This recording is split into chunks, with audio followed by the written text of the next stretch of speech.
దేవునికి మహిమ కలుగును గాక. సో చాలా సంతోషం, మీ అందరికీ నా ప్రత్యేకమైనటువంటి వందనాలు. ఇప్పటి వరకు దేవుని పాటల ద్వారా స్తుతించాం, అలాగే మరి ఆరాధన కూడా చేసుకోవడం జరిగింది, దేవునికి ఆరాధన కూడా చేయడం జరిగింది. ఈ రోజున రోమపత్రిక మొదటి అధ్యాయము 18వ వచనం చదువుకుందాం. మూల పాఠంగా రోమపత్రిక మొదటి అధ్యాయము 18వ వచనాన్ని చదువుకుందాం. చదవండి.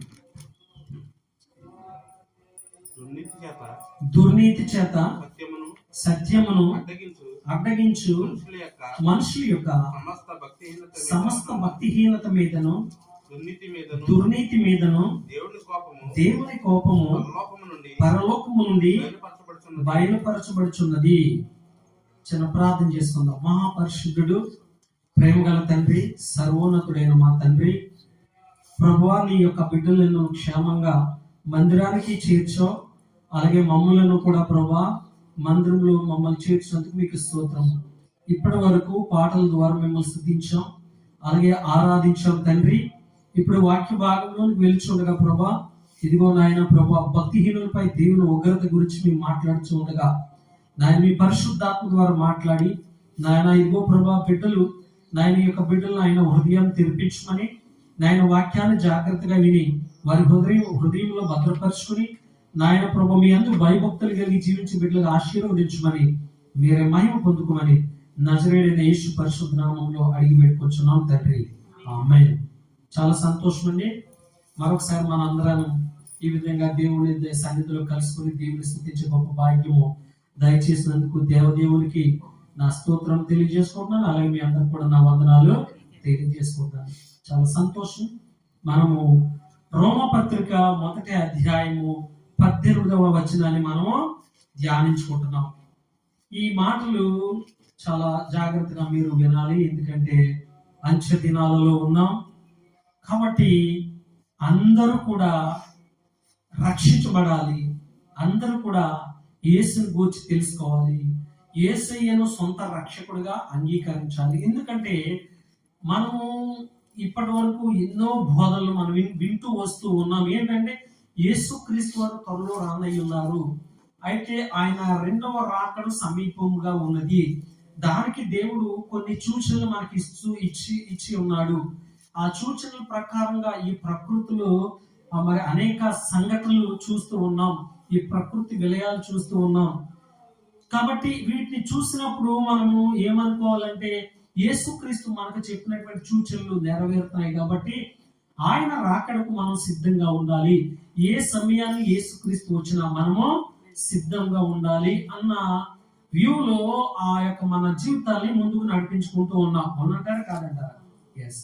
కానీ రక్షించబడినటువంటి మనకి ఏ భయము లేదు. ఆయన రాకడికి రక్షించబడినటువంటి మనము ఆయన రాకడిలో ఏ భయము లేదు. కానీ మరి రక్షణ లేనటువంటి వారి పరిస్థితి ఏంటి? ఈరోజు మన కుటుంబాల్లో కూడా రక్షణ లేనటువంటి వారు ఉన్నారు.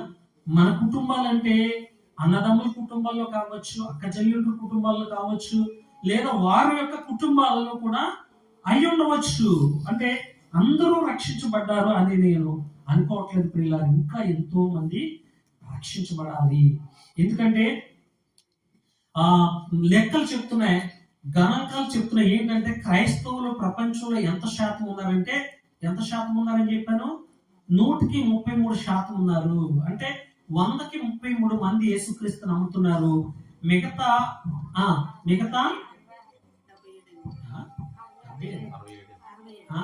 డాక్టర్ లెక్కలు పెట్టాలి. మిగతా 67% ఎవరు?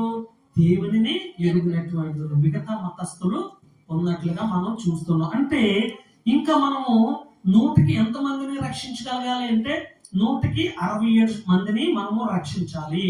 సో ఈ 67 మందిలో మన కుటుంబ సభ్యులు కూడా ఉండవచ్చు. కాబట్టి ప్రియులారా, అందుకునే మరి ఇక్కడ పౌలు గారు తనకి ఇచ్చినటువంటి జ్ఞానాన్ని బట్టి దేవుడు తనతో పలికినటువంటి మాటలను, అనగా పరిశుద్ధాత్మతో ప్రేరేపించబడినటువంటి మాటలను ఆయన రోమా సంఘానికి రాస్తూ ఉన్నాడు. ఈ రోజు మనము కూడా మరి మనకి కూడా ఈ మాటలు వర్తిస్తాయి ప్రియులారా. రమేష్ గారు జాగ్రత్తగా వినాలి మీరు, ఎందుకంటే మారు మనసు లేదు కాబట్టి చాలా వెనకబడిపోయి జీవితంలో, సంసార జీవితంలో మాతో సమానంగా ఉన్నావు కానీ ఆత్మీయ జీవితంలో మాకంటే వెనకబడిపోయి ఉన్నారు మీలో చాలా మంది. ఆయన ఒక్కడే కాదండి, ఇంకా ఉన్నారు. వెంకటరావు గారు ఉన్నారు, వీరరాజు గారు ఉన్నారు, ఇంకా మరి ఈ గారు ఆయన పేరు నాకు దుగ్గురాజు గారు ఉన్నారు. ఆయన పేరు కొంచెం వింటో డిఫరెంట్ గా ఉంటది నాకు, సో నలగదు ఆ పేరు త్వరగా. సో ఆయన ఉన్నాడు. వీళ్ళందరూ కూడా అన్ని తెలుసు, ఎరిగినటువంటి వారు, ఈ లోకంలో ఉన్న పరిస్థితులు అన్నీ తెలుసు వారికి. కానీ దేవుని విషయానికి వస్తే ఎందుకు వారికి అర్థం కావట్లేదు, నాకైతే అర్థం కావట్లేదు ప్రియులారా. అందుకనే ఇలాంటి వారిని కూడా మనము రక్షించవలసినటువంటి బాధ్యత మనందరి పైన ఉంది అని చెప్తున్నాడు. ఒకవేళ వీరు గనక రక్షింపబడకపోతే దేవుని ఉగ్రత పరలోక రాజ్యం నుంచి ప్రకటించబడుతుందంట. ఆ ఉగ్రతకి ఎవరైనా లోనైతే గనక పరిస్థితులు ఎలా ఉంటాయో మీకు తెలుసు. రక్షించబడిన వాడు పరలోక రాజ్యానికి వెళ్తే, రక్షణ లేనటువంటి వాడు ఎక్కడికి పోతాడండి? నరకానికి పోతాడు. సో అక్కడ అగ్ని ఆరదు, పురుగు చావదు అనే మాటలు మనం గ్రహించుకుంటున్నాం ప్రియులారా. అసలు ఇలా చూడండి, మార్చ్, ఏప్రిల్, మే, జూన్ లో సగం రోజులు అంటే 3.5 నెలలు మన పరిస్థితి ఎలా ఉంటుందండి? 3.5 నెలలు మన పరిస్థితి ఎలా ఉంటుందో ఒకసారి ఆలోచించండి. ఎండలు భరించరాని ఎండలు, అంటే అన్బేరబుల్ హీట్ అన్నమాట. సో ఎంత వేడి అంటే అంత వేడి. ఎప్పుడు వేసవ కాలం నుంచి దాటిపోతామని ఎదురు చూస్తాం, అవునా కదా? ఏ చెట్టు పొట్టో ఎక్కడ దొరికితే అక్కడికి ఏమైపోతాం, చేరిపోతాం. కొట్టంత కోస్త చాద తీర్చుకుని తర్వాత ప్రయాణం చేద్దామని ప్రయాణం చేసేవారు కూడా ఆగిపోతారు ప్రియులారా. రైలు బండ్లో ప్రయాణాలు, ఢిల్లీ వెళ్ళే వాళ్ళు వేసవకాలంలో ఆ ట్రైన్ లో వేడెక్కిపోయింది, కంపార్ట్మెంట్లు వేడి, ఉష్ణం అనమాట, తట్టుకోలేనటువంటి వేడి. ఆర్టీసీ బస్సులో ప్రయాణం చేయలేదు, బండ్ల మీద ప్రయాణం చేయలేదు, విపరీతమైన వేడి. అందుకునే ఆ వేసవ కాలానికి ఏమంటే మనకి ప్రత్యేకమైనటువంటి వాతావరణ శాఖ వారు ఏం చేస్తారంటే కొన్ని సూచనలు ఇస్తారు. వడగాలుపులు ఉన్నాయి, జాగ్రత్త, మీ ఆరోగ్యాన్ని కాపాడుకోండి, చల్లటి నీళ్ళు తాగండి, తర్వాత చెవులకి చల్లటి గుడ్డ కట్టుకోండి, నూలు వస్త్రాలు వేసుకోండి, కాటన్ బట్టలు వేసుకోండి అని చెప్తారు. ఎందుకు? ఆ భయంకరమైనటువంటి వేసవ తాపానికి తట్టుకోలేక మరణిస్తారని, వడగాల్పుల చేత మరణిస్తారని మనకు ముందు జాగ్రత్తగా చెప్తారు. మరి నరకము ఏకంగా మనల్ని అగ్నిగుండంలో పాడేస్తాడంటే అసలు భయం లేదా మనకి? అసలు భయం లేదా? రక్షణ లేకుండా, దేవుని అంగీకరించకుండా అగ్నిగుండంలో కాలుతూ ఉంటా. ధనవంతుడు ఏం చేశాడు? యాతన పడు స్థలంలో ఏడుస్తూ ఉన్నాడు. లాజరు గారిని పంపి, నాకు ఇంకా 5 అన్నదమ్ములు ఉన్నారు, వారికి రక్షణ గురించి తెలపండి, యేసుక్రీస్తు ప్రభు అని వారికి చెప్పండి అయ్యా, విశ్వసిస్తే ఇదిగో లాజరు ఉన్న చోటే, అబ్రాహాము గారు ఉన్న చోట నెమ్మది పొందు స్థలంలో పరదేశంలో ఉంటారని ఏడవలేదా ధనవంతుడు? మనకి ఎగ్జాంపుల్ గా చూపించలేదు యేసయ్య? మరి ప్రత్యక్ష సాక్ష్యము భయంకరమైన ఎండల్లోనే తట్టుకోలేనటువంటి మనము రాబోయే నరకానికి మనం ఎలా తట్టుకోగలం? ఈ నరకా నుంచి తప్పించుకునే మార్గం మనకి చూపిస్తున్నప్పుడు కూడా ఎందుకు యేసుక్రీస్తు వారిని మనము అంగీకరించట్లేదు? ఒక్కసారి ఆలోచించండి ప్రియులారా. పెద్ద పెద్ద ప్రసంగాలు చెప్పడం కాదు, ప్రార్థనకు వెళ్ళిపోవడం కాదు, మన జీవితానికి మరి వాక్యానికి తగ్గ జీవితం మనకు ఉందా? పరలోక రాజ్యాన్ని మనం పొందుకోవాలి గలమా అని మనం ఆలోచించుకోవాలి ప్రియులారా. అందుకనే పౌలు గారు ఏమంటారు తెలుసా? ఇప్పుడు నేను చదువుతున్న, జాగ్రత్తగా ఉండండి. దుర్నీతి చేత సత్యము అడ్డగించు మనుషుల యొక్క సమస్త భక్తిహీనత మీదను దుర్నీతి మీదను దేవుని కోపము పరలోకము నుండి బయలుపరచబడి చున్నది అంటున్నాడు. దుర్నీతి అంటే ఏంటంటే, దుర్నీతి అంటే దేవునికి వ్యతిరేకంగా పాపం చేయడమే. దుర్నీతి అంటే ఏంటంటే దేవునికి వ్యతిరేకంగా. నోరు లేదా? మౌనం అయిపోయారండి. కొంచెం జాగ్రత్తగా వినండి. మీరేం భయపడక్కర్లేదు, ఇది మనం భయపడక్కర్లేదు, ఎందుకంటే రక్షించబడ్డాం. ఎవరి గురించి మాట్లాడతాడు ఈ వాక్యాన్ని గురించి మనం ఆలోచిస్తున్నాం ప్రియులారా. అంటే ఇంకా మన కుటుంబ సభ్యులు ఎవరైనా మిగిలిపోతే గనక ఈ రోజే రక్షణ దినం, ఇదే సరైన సమయంగా నేను చెప్తూ ఉన్నాను. ఈ రోజు విన్న వాక్యాన్ని మరి మన రక్షణ లేనటువంటి వారికి బోధిస్తే వారు రక్షించబడతారని ఈ యొక్క వాక్యాన్ని నేను ప్రకటిస్తూ ఉన్నాను ప్రియులారా. మీరు వినండి మౌనంగా, అలాగా దుఃఖ మొగాలు వేసుకోకుండా సంతోషంగా వినండి. అడిగినప్పుడు చక్కగా సమాధానం చెప్పండి ప్రియులారా. మనకేం భయపడ అవసరం లేదు. అంటే ఇక్కడ చూడండి, దుర్నీతి అంటే దేవుని వ్యతిరేకంగా పాపం చేయడం. దుర్నీతి అంటే ఏంటి? దేవునికి వ్యతిరేకంగా పాపం చేయడం. దేవుని యొక్క సన్మార్గంలో నడవకుండా మనకంటూ ఒక ప్రత్యేకమైనటువంటి మార్గాన్ని వేసుకుని మనం ఆ మార్గంలో నడిచిపోవడమే దేవునికి దూరంగా. అదే దుర్నీతి. అందుకని అన్న దుర్నీతి చేత సత్యమును అడ్డగించు మనుషుల యొక్క అంటున్నాడు. సత్యమును అడ్డగించు మనుషుల యొక్క అంటే సత్యం అనగా యేసుక్రీస్తు వారు మాట్లాడుతున్నారు. యోహాను సువార్త 17:17 చివరి మాట అంటాడు, నీ వాక్యమే సత్యం, నీ వాక్యమే సత్యం. అంటే యేసుక్రీస్తు వారి వాక్యము సత్యం అంట. ఇంకో విషయం తెలుసా? అసలు వాక్యం అంటే ఎవరు? యేసుక్రీస్తు వారి. ప్రకటన గ్రంథము 19:13 చివరలో ఉంటుంది, ఆయనకు వాక్యం అనే నామకరణము ఉన్నది అంటున్నాడు. అంటే యేసుక్రీస్తు వారే సత్యం. అందుకని యేసయ్య అంటున్నాడు, నేను అంటున్నాడు చూడండి, నేను సత్యమును జీవమును మార్గమునై ఉన్నాను అంటున్నాడు. అంటే యేసుక్రీస్తు ఎవరండి? సత్యము. ఈ రోజున మాలాంటి దేవుని సేవకులు, సువార్థికులు ఏం చేస్తారంటే దేవుని యొక్క సువార్త ఆ యొక్క గ్రామాలు ఇంటింట ప్రచురిస్తుంటే, ప్రకటించి పత్రికలు ఇస్తుంటే ఏం చేస్తారంటే దేవుని వారికి దేవుని వాక్యము వారి దగ్గరికి వెళ్తుంది, సత్యవాక్యం వారి దగ్గరికి వెళ్తుంది. కానీ వారు ఏం చేస్తారంటే ఆ వాక్యాన్ని అంగీకరించకుండా తిరస్కరించి వారి హృదయాలు దేవునికి దూరంగా బ్రతుకుతున్నారు. ప్రియులారా, అవునంటారా కాదంటారా?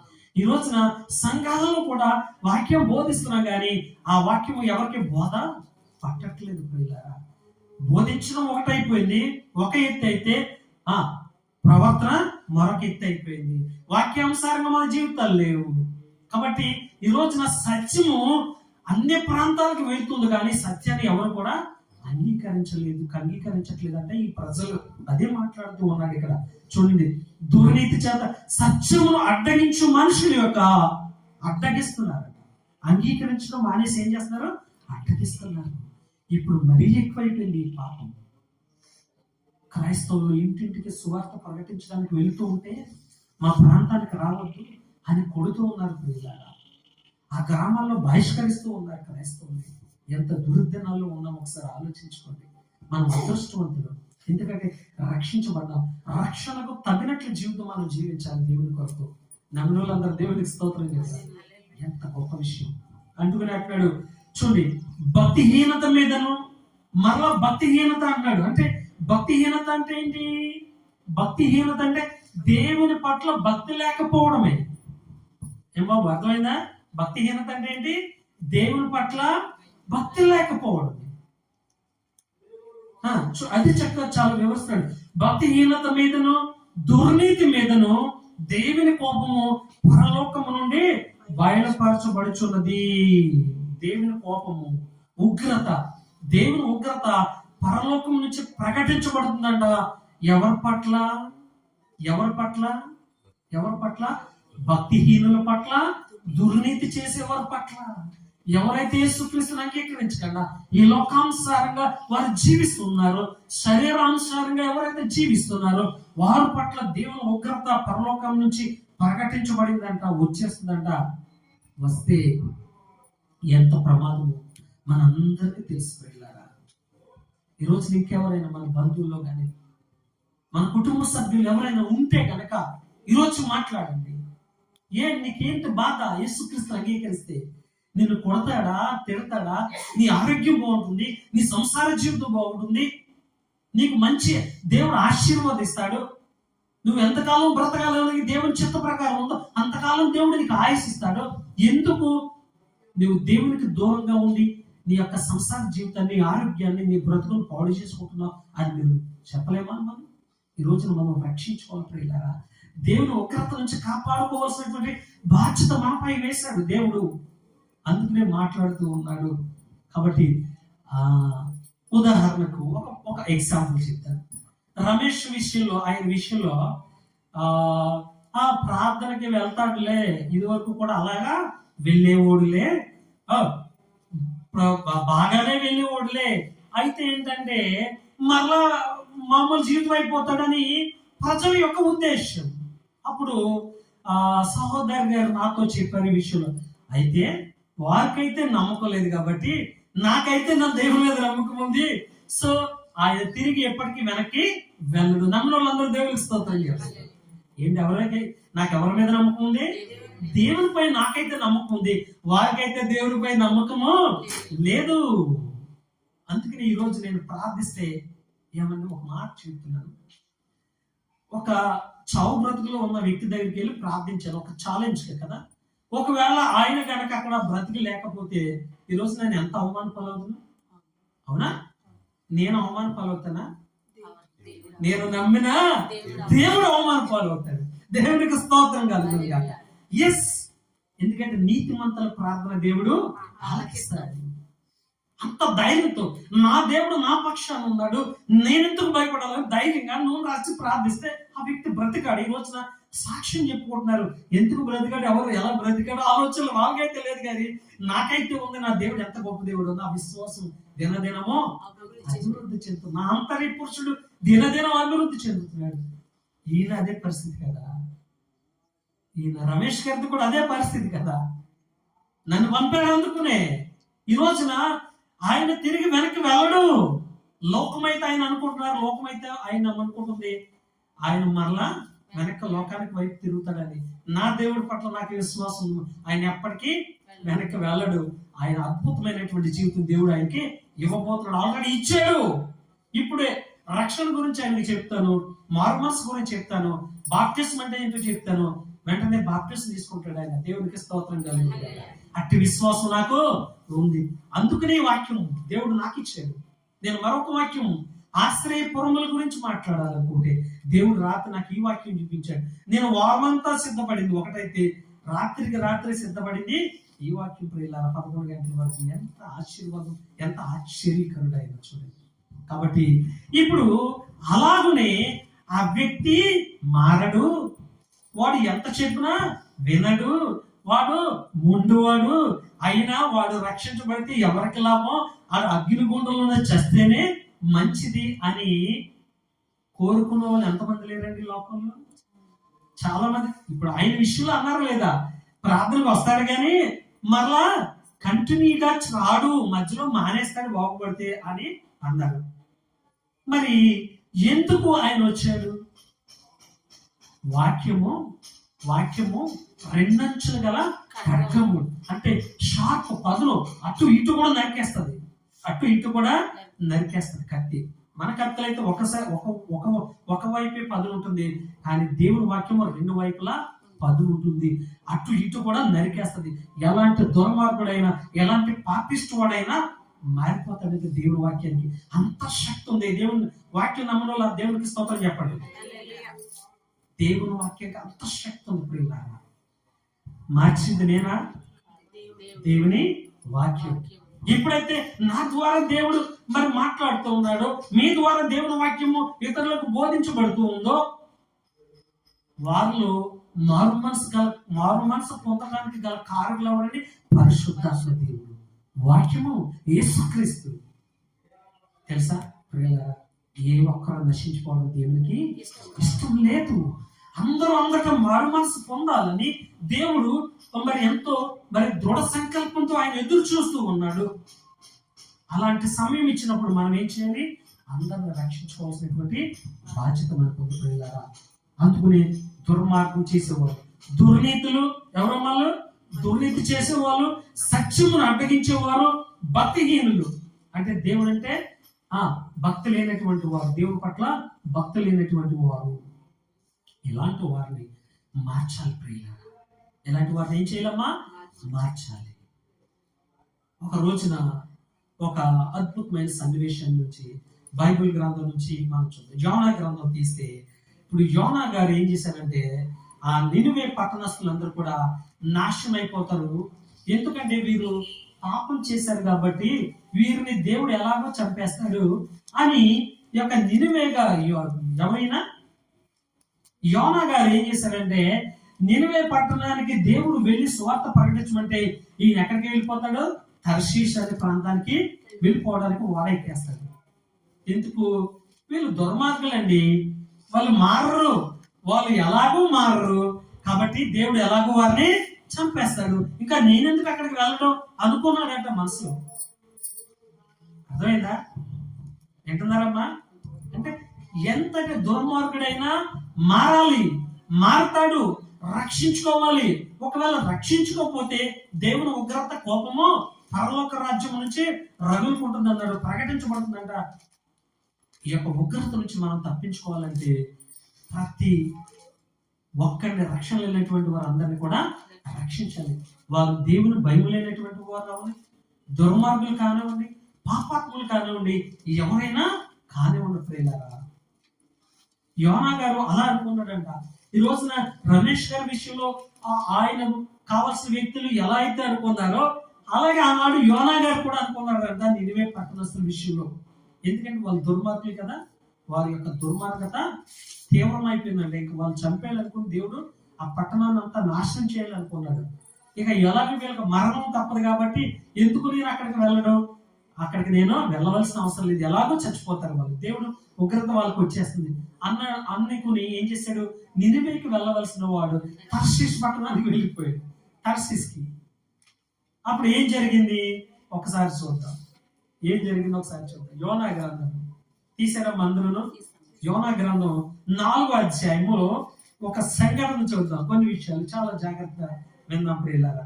యోనా గ్రంథం 4వ అధ్యాయము చదవండి 1 నుంచి. యోనా దీనిని చూచి బహు చింతాక్రాంతుడై కోపగించుకొనెను. ఏదో ఒక సంఘటన పైన జరిగింది, మీరు చదువుకోండి. ఎందుకు కోపగించాడు? ఇప్పుడు 2వ వచనంలో చదువుతున్నాను. యెహోవా నేను నా దేశమందుండగా ఇట్లు జరుగునని నేను అనుకుంటుని. గమనిస్తున్నారా? నేను నా దేశంలో ఉండగా ఇట్లు జరుగునని నేను అనుకుంటుని. ఎట్లు? తన దేశంలో ఉండగా ఎలా జరుగుతుంది అనుకున్నాడు? నినివే ప్రజలని దేవుడు నాశనం చేసేస్తాడు, చంపేస్తాడు అని నేను అనుకున్నాను. అర్థమైందమ్మా? అని నేను అనుకున్నాను. ఎందుకు చంపేస్తాడు? అక్కడ రోమ పత్రికలో ఏముంది? దుర్నీతి చేతను, దుష్టత్వం చేతను భక్తిహీనుల మీద దేవుని ఉగ్రత పరలోకం నుంచి వచ్చును అని చెప్తూ ఉన్నాడు. కాబట్టి ఎలాగూ చంపేస్తాడు పాపాత్ముల్ని అని నేను మా దేశంలో ఉన్నప్పుడు నేను అనుకున్నాను. కానీ ఇక్కడ ఏం జరిగింది? దేవుడు వాళ్ళని బ్రతికించాడు. దేవునికి స్తోత్రం కలుగుతుంది. ఏం చేశారంటే వాళ్ళు వారి యొక్క దుర్మార్గతను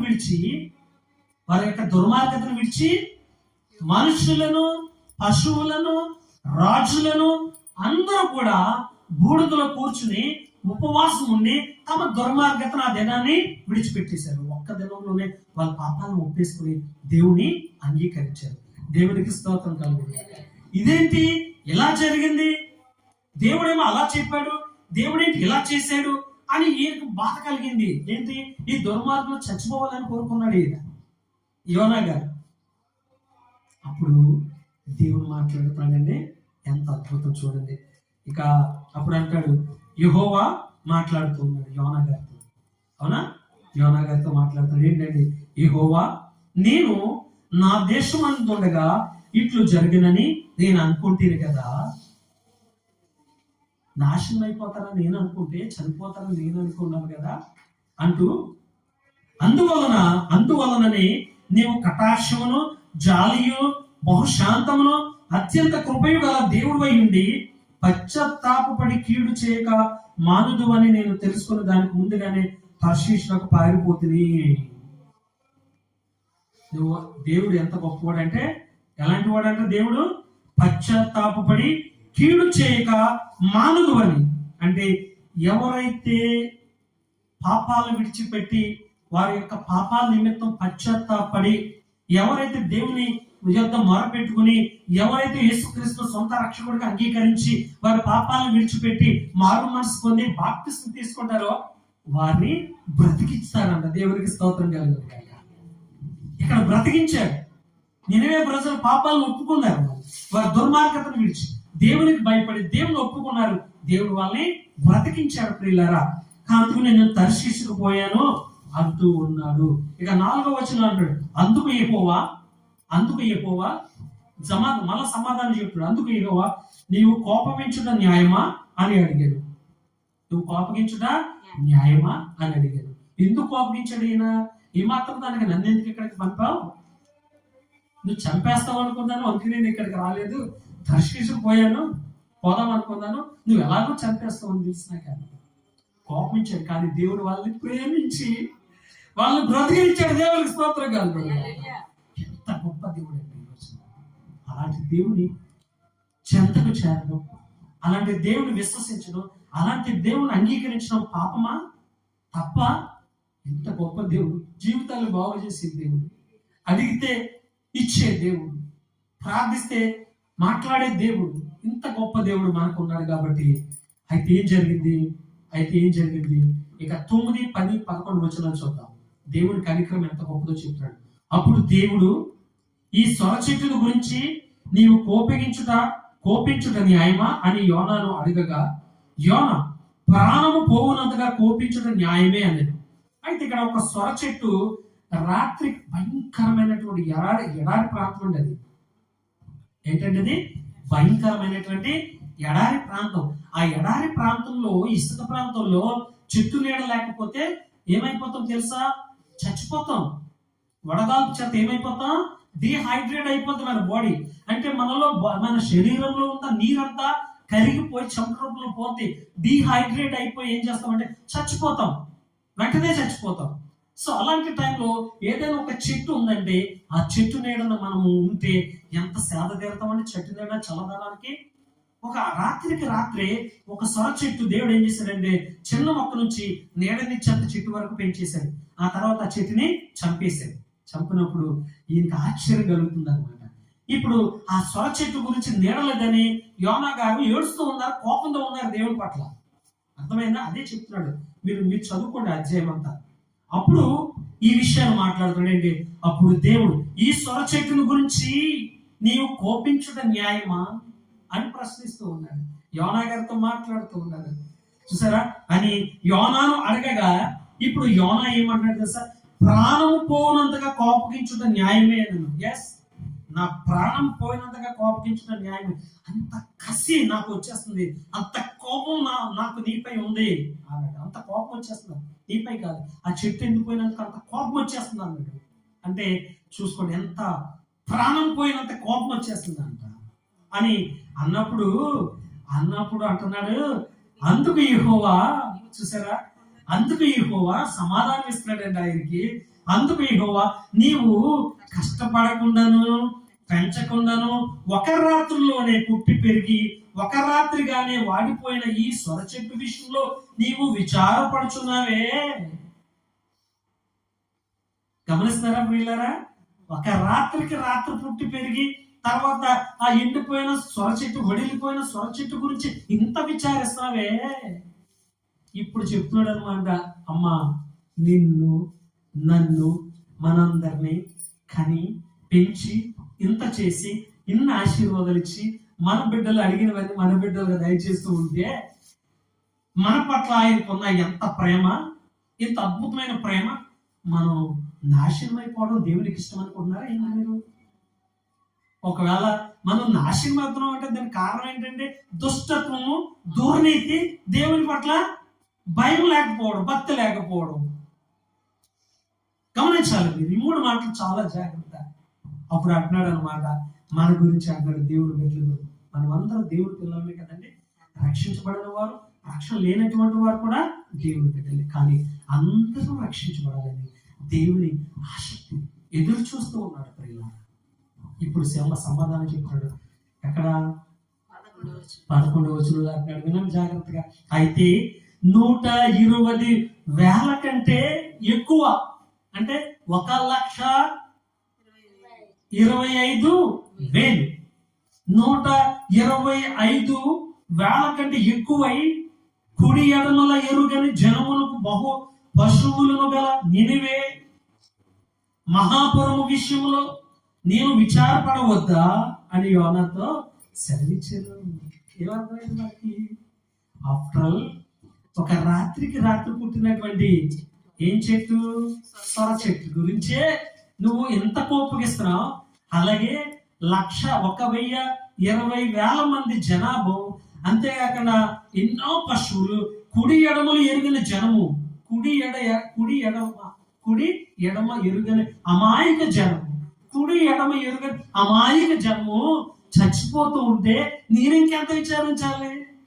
నీ దేవుడు నీ గురించి ఆలోచిస్తున్నాడు తల్లి, నీ దేవుడు నీ గురించి ఆలోచిస్తున్నాడు రమేష్. నువ్వు చనిపోవడం ఆయనకి ఇష్టం లేదు. ఈరోజే సరైన సమయం, రక్షణ దినం నీకు.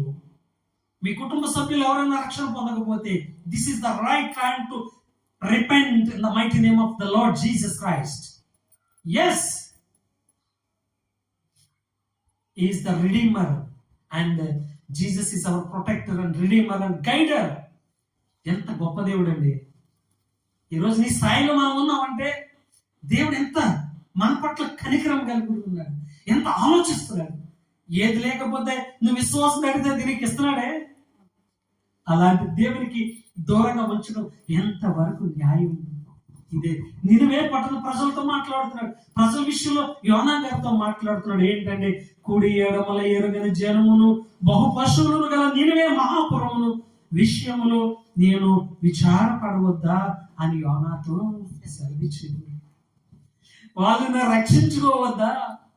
వాళ్ళ ఉగ్రత నుంచి నా ఉగ్రత నుంచి వాళ్ళని తప్పించవద్దా అని దేవుడే వాళ్ళకి రక్షణ గురించి రక్షణ ఇచ్చాడు. ప్రియులారా, 3:10 అంటాడు, 3:10, 3:9-10 మీకు అర్థం అవడానికి మాట చెప్తుంటుంది. మనుషులందరూ తమ దుర్మార్గములను విడిచి తాము చేయు బలత్కారమును మానివేయవలను. మనుషులేమి పశువులేమి సమస్తమును గోనెపట్ట పట్టుకోవలను. జనులు మనస్పూర్వకంగా దేవుని వేడుకొనవలనని దూతలను నినివే పట్టణములో చాటించి ప్రకటన చేసిరి. ఈ నినివే వారు తమ చెడు నడతలను మానుకొనగా వారు చేయుచున్న క్రియలను దేవుడు చూచి పశ్చాత్తాపుడై వారికి చేయదునని తాను మాట ఇచ్చిన కీడు చేయకమానెను. దేవునికి స్తోత్రం కలుగునుగాక.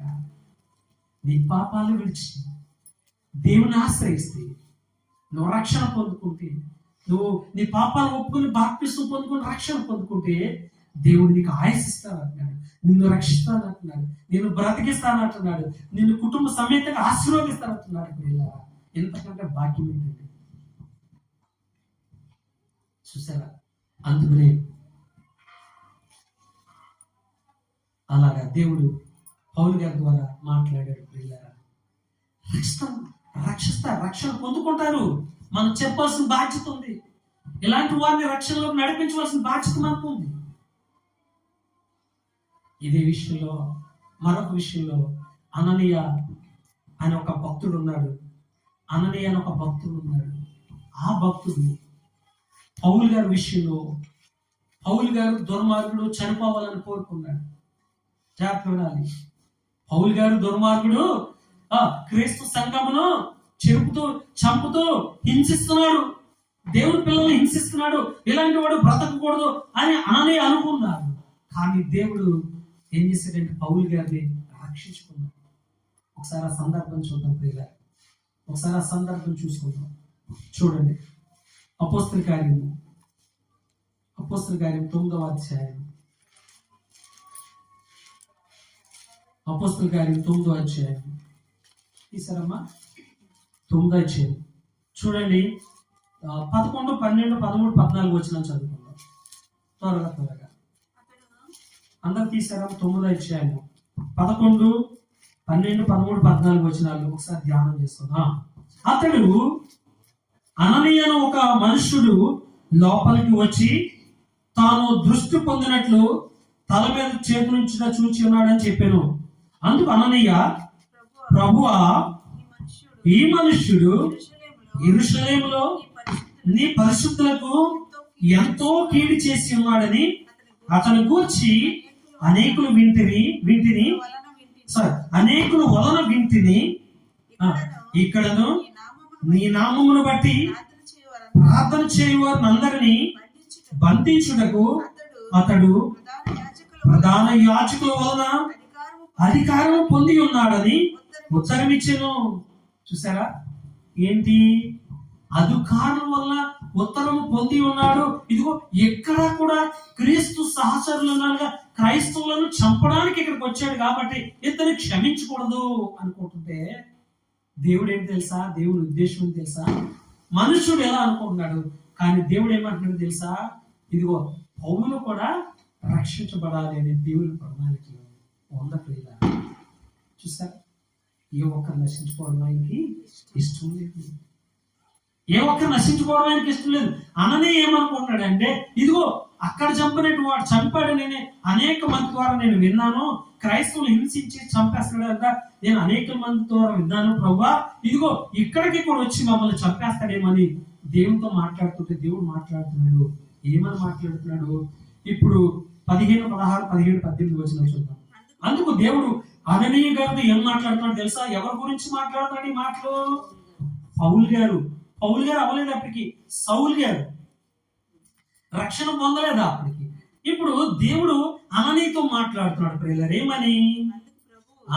అందుకు ప్రభు నీవు వెళ్ళుము, అన్ని జనుల ఎదుటను, రాజుల ఎదుటను, ఇశ్రాయేలీయుల ఎదుటను నా నామము భరించుటకు ఇతడు నేను ఏర్పరచుకున్న సాధనమై ఉన్నాడు, పనిముట్టై ఉన్నాడు. నేను ఏర్పరచుకున్నానయ్యా. పౌలు గారిని నేను ఏర్పరచుకున్నాను. ఇప్పుడు అతడు నాకు సాధనం, ఒక పనిముట్టు లాంటి వాడు. నేను ఎలాగైతే దేవుని యొక్క సువార్త ప్రకటిస్తున్నానో, సేవ చేస్తున్నాను, ఇక నుంచి సౌలు అనే పౌలు దేవుని యొక్క సువార్తను ప్రకటించబోతున్నాడు, నా గురించి చెప్పబోతున్నాడయ్యా అని అననీకి చెప్తూ ఉన్నాడు. ఆయన నేను రక్షించుకున్నానని చెప్తాడు. ఎంత గొప్ప! రమేష్ కంటే దుర్మార్గుడు ఆయన, అవునా? నాకంటే దుర్మార్గుడు పౌలు గారు. ఎందుకంటే చంపేస్తాడు, హింసించేశాడు క్రైస్తవులు భయంకరమైనటువంటి. అంతటి దుర్మార్గుడు దేవుడు ఏం చేస్తాడు? దుష్టత్వము, దేవుని భయం లేదు, ఏంటి ఇంకా చెప్పండి, దుర్నీతి ఉంది, తర్వాత సత్యాన్ని అడ్డగించేశాడు, భక్తిహీనత ఆయనలో ఉందా లేదా? ఎస్. ఎవరి విషయంలో? ధర్మశాస్త్ర విషయంలో ఉంది, కానీ క్రీస్తు విషయంలో భక్తిహీనుడు అనమాట ఒకప్పుడు. సో అలాంటి వ్యక్తిని ఏం చేశాడమ్మా? ఎస్. ఇతడు నా నామము కొరకు ఎన్ని శ్రమలను అనుభవింప వలెనో నేను అతనికి చూపుదనని అతనితో చెప్పాను. అననీయ వెళ్ళి ఆ ఇంట ప్రవేశించి అతని మీద చేయించి ఒక్కసారిగా పరిస్థితులు మారుతుంది. ఎస్. ఏ అననీయ ఎవరైతే దుర్మార్గుడు అని భయపడ్డాడో, అతడు మమ్మల్ని చంపడానికి కూడా ఇక్కడికి అధికారుల చేత ఉత్తరం పొందుకుని వచ్చాడని, పర్మిషన్ పొందుకుని వచ్చాడని భయపడ్డాడో, ఆ అననీయ దేవుని మాటలకు లోబడి ఆ యొక్క పౌలు గారి మీద, ఆ సౌలు గారి మీద చేతులుంచి ఆయన మాట్లాడుతున్నాడు. ఒకసారి చూడండి. అననీయ వెళ్ళి ఆ ఇంట ప్రవేశించి అతని మీద చేయించి, సౌలా సహోదరుడా, మై బ్రదర్ సౌల్ అంటున్నాడు. ఎంత గొప్ప పిలుపు అండి! ఇప్పుడు రమేష అని నేను ఆయనతో మాట్లాడుతున్నాను. ఎంత గొప్ప ధన్యత అండి! చూడండి పరిస్థితులు ఎలా మారిపోయి. దుర్మార్గుడు చంపడానికి వచ్చి ఇతనే బందీ అయిపోయాడు.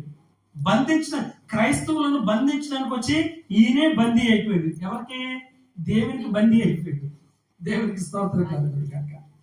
చూడండి, సౌలా సహోదరుడా, నీవు వచ్చిన మార్గములో నీకు కనబడిన ప్రభువైన యేసు నీవు దృష్టి పొంది పరిశుద్ధాత్మతో నింపబడినట్లు నన్ను పంపి ఉన్నాడని చెప్పాను. అప్పుడే అతని కన్నుల నుండి పొరలు వంటి విరాలగా, అంటే పాపం దృష్టి కలిగి లేచి బాప్తిస్మం పొందెను. ఆ తర్వాత ఆహారము పుచ్చుకొని బలపడిన. దేవునికి స్తోత్రం కలుగును గాక. ఎంతటి దుష్టుడైనా, ఎంతటి పాపి అయినా దేవుని వాక్యానికి మారవలసింది, దేవునికి లోబడవలసింది, క్రీస్తును సొంత రక్షకుడిగా అంగీకరించవలసిందే. ఎంత గొప్ప విషయం అండి!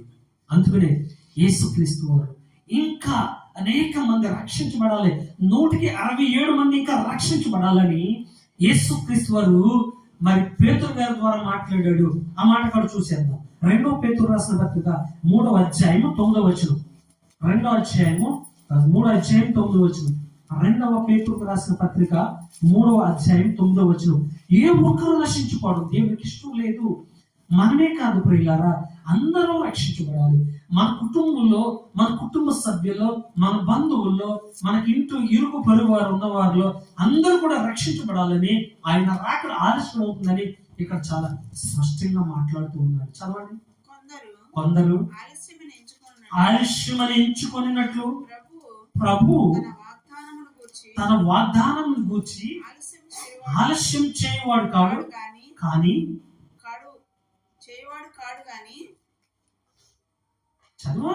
ఆలస్యం చేయవాడు కాడు గాని ఎవడును నశింపవలనని నిశ్చయింపగా అందరూ మారు మనసు పొందవలనని కోరుచు మీ ఎడల దీర్ఘశాంతం గలవాడై ఉన్నాడు.